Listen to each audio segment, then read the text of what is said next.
Hola, con un buen café, bienvenidos a su canal El lado oculto de las cosas, su comentario número 16. Todos reconocemos hasta cierto punto que un entorno inusual, oculto, puede producir efectos especiales. Hablamos de ciertos lugares o construcciones tan sombrías y deprimentes. Por ejemplo, en una prisión hay algo triste y repelente. Podemos hablar de otros lugares contrarios. En una iglesia hay algo devocional y así sucesivamente. Probablemente sea eso, pero también es mucho más que eso. Y si lo examinamos racionalmente, descubriremos que opera en muchos casos en los que nunca hemos sospechado su influencia. Un estudio de las fuerzas más sutiles, ocultas, de la naturaleza nos mostrará no sólo que todo ser vivo irradia un complejo conjunto de influencias definidas sobre quienes lo rodean, sino que esto también es cierto en menor grado y de una manera más simple de los objetos inanimados. Sabemos que la madera, el hierro y la piedra tienen sus respectivas relaciones características, pero el punto a enfatizar ahora es que todos son capaces de absorber la influencia humana y luego derramarla nuevamente. Por ejemplo, como en nuestras grandes catedrales, bajo las cuales se construyeron. Una iglesia de ladrillos moderna, ejecutada por un contrato en el menor tiempo posible, tiene ciertamente poca santidad al respecto que una de esas grandes catedrales que en los días de la Edad Media la fe era mayor y la influencia del mundo exterior menos prominente. En verdad, los hombres oraron mientras edificaban nuestras grandes catedrales y colocaban cada piedra como si hubiera sido una ofrenda sobre un altar. Este fue el espíritu de la obra. Cada piedra se convirtió en un verdadero talismán, cargado con la reverencia y la devoción del constructor, y capaz de irradiar esas mismas vibraciones de sensación sobre los demás.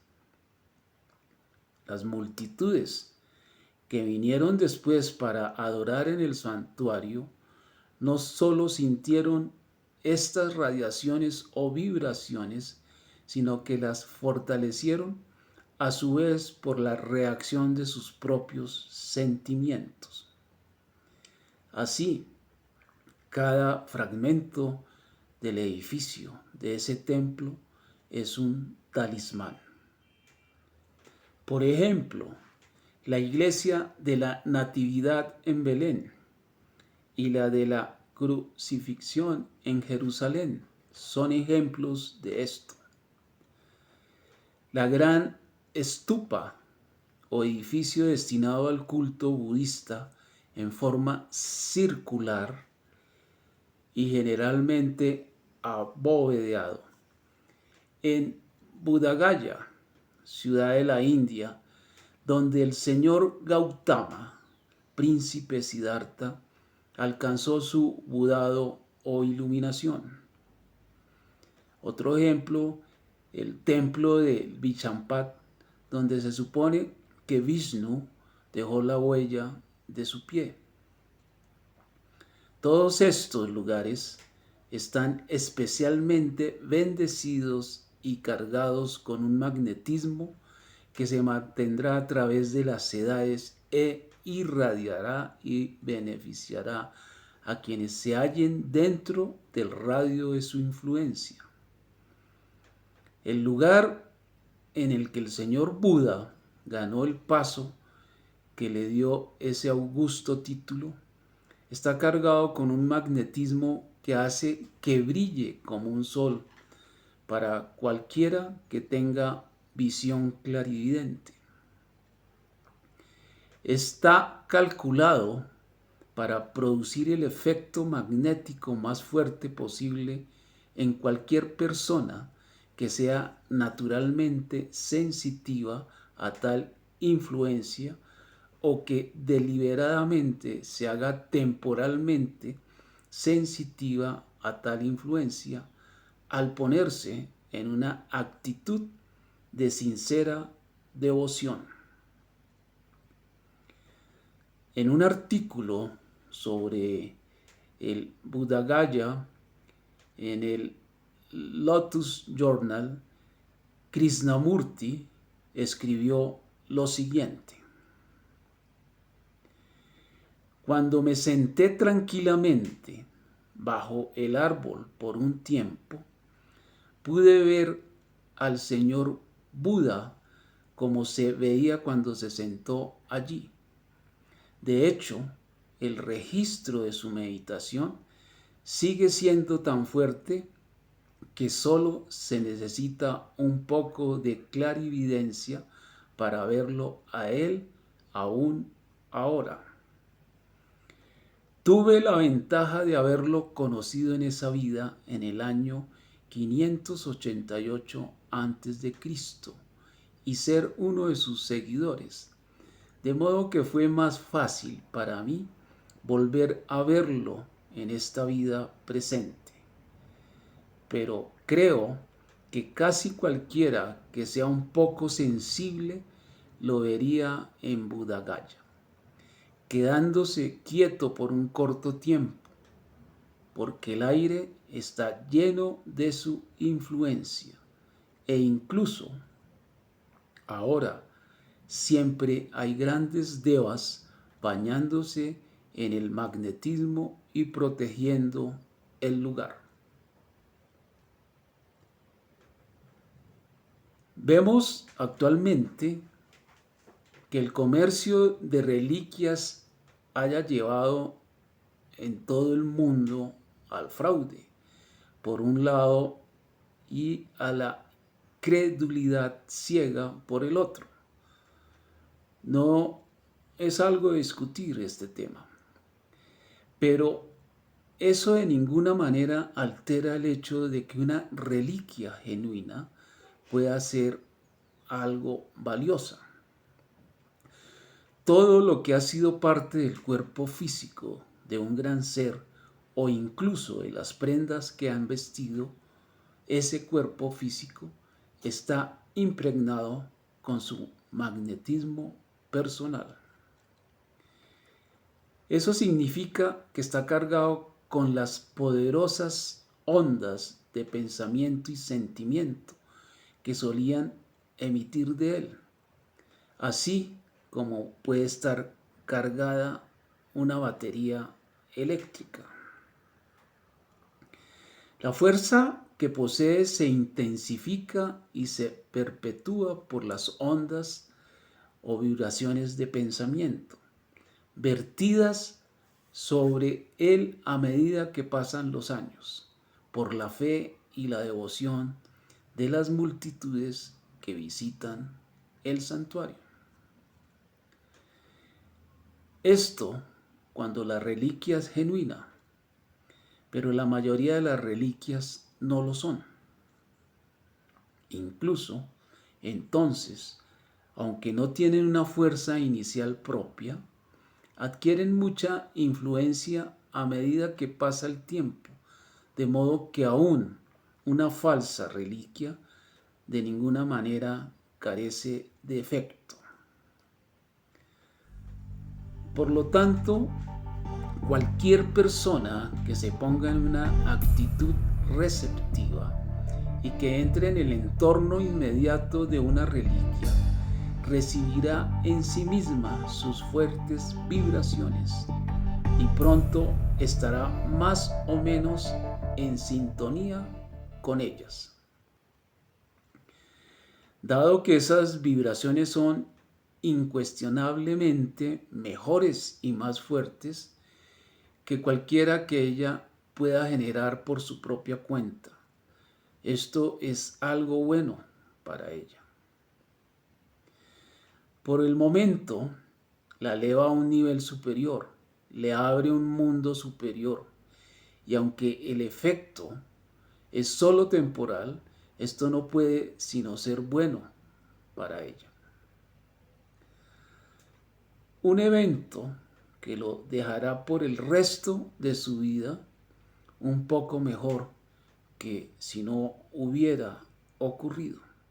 Un ejemplo es el fundamento de las peregrinaciones, que con frecuencia son realmente efectivas, además de lo que pueda haber sido el magnetismo original aportado por el hombre santo o reliquia.